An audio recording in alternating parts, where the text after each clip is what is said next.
name is Luke Tyers. I'm a local veteran from Muskegon. I served 2 tours in Iraq in the United States Army.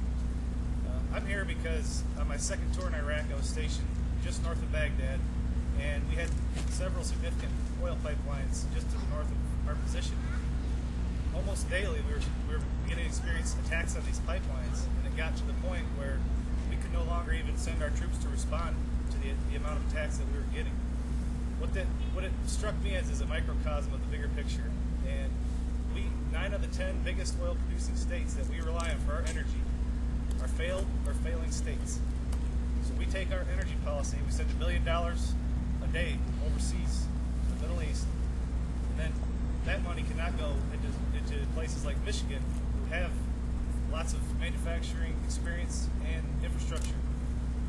That's why this issue is important to me. Good afternoon, my name is Doug Peters. I spent 5 years in the United States Marine Corps. I got out as a sergeant. On January 9, 2002, 7 of my fellow Marines became the first casualties suffered by the Marine Corps in this global war on terrorism. The time I spent overseas, particularly the time I spent in Pakistan, Afghanistan, in the broader Middle East, served as a self-awakening that the way America is to interact with the world needed a change. The threats that we once knew in a conventional warfare sense also exist, but now it's coupled with unconventional threats, such as the threats Alex mentioned earlier, stateless actors, and all those threats are multiplied by climate change. I think one of the most understood stories of the long war on terrorism so far, and a story that doesn't really hit home for people who don't have family members in the military or who do not live by a base, is the burden U.S. military faces with the continuous deployment cycle. We have military members that have served 2, 3 to 4 to even 5 tours overseas already. You compare that with Vietnam. Even though there's a difference in a draft scenario and a voluntary scenario, Vietnam, you really only had to serve a year before your obligation is ended. We have military personnel who have now served, as I mentioned, many rotations. And that's just in the wars we're fighting in Afghanistan and Iraq. Once you throw in the climate change factor, the multiplier of threats, it increases the burden on the military. So not only do we have to fight the wars we're fighting right now, we have to be able to respond to threats such as the tsunami, the Indonesian tsunami, things along Hurricane Katrina in 2005. The only organization in the world that can handle such a challenge is the United States military. And with this bill, it'll lighten the load on the hardworking Americans that are serving overseas and at home. Thank you. Good afternoon. My name is Aaron Bailey. I'm a native of Michigan. I was born and raised in Pontiac. I currently live in Royal Oak.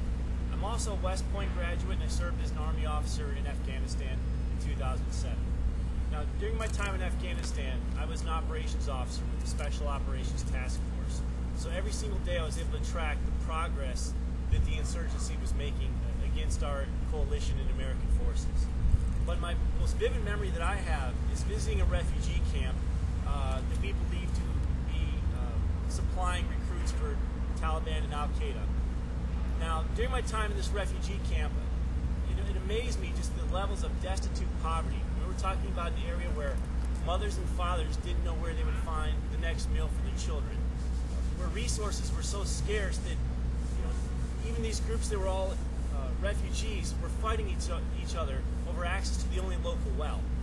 Now, this concerns me as a veteran because just as we did in Afghanistan, where we stepped in to provide security and humanitarian assistance, we're going to have to do this in many more areas around the world as climate disruption continues.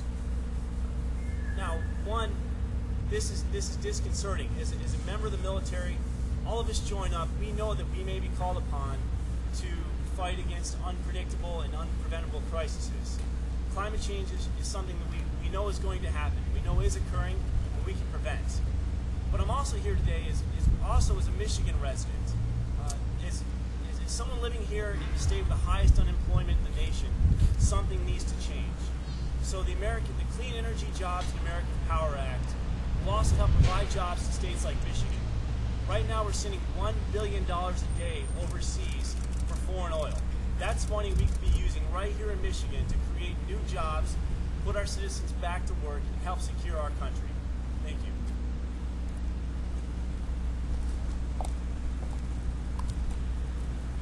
Hi, my name is Robin Eckstein. I'm from Appleton, Wisconsin, so your neighbor. And I joined the military. I joined the National Guard in 1999. Went active duty in 2000. And I was with the 123rd Maine Support Battalion in Iraq. We were part of. I went there over in the summer of 2003, so right after the initial invasion.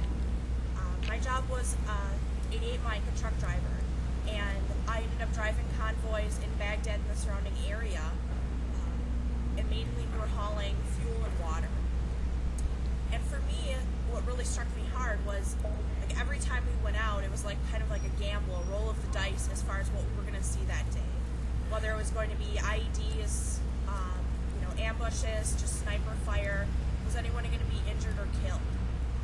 And I realized that obviously the more times we're outside the gate, the more risk. And that if we could even be like more energy efficient, we wouldn't be having to go out as many times to resupply fuel. And that simple change, just to be more energy efficient, could be putting less American lives at risk. And that really hit hard with me. And when I came home and I had the opportunity to become involved in Operation Free, I jumped at the chance. Because I know that my personal story can maybe help people recognize that clean energy and national security, there is a connection there. And I think when you talk about national security, it's a bipartisan, issue. And that, no matter where you stand politically, everyone wants America to be secure. And I really think that this bill will help with that. And so please contact your senators and your congressmen and make sure that this gets passed. Thank you.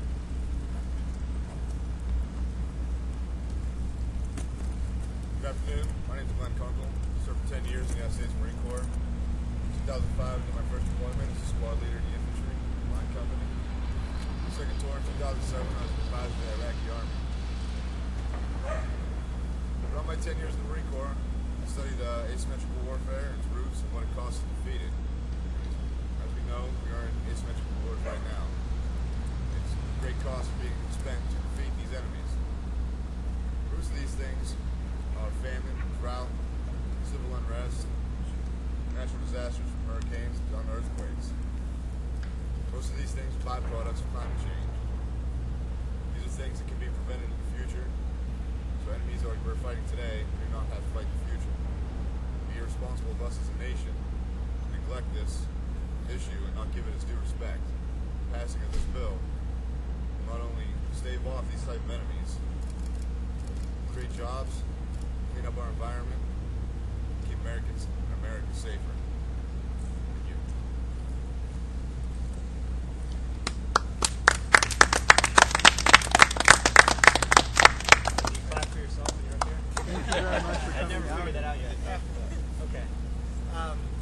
I just want to thank everyone for coming here today.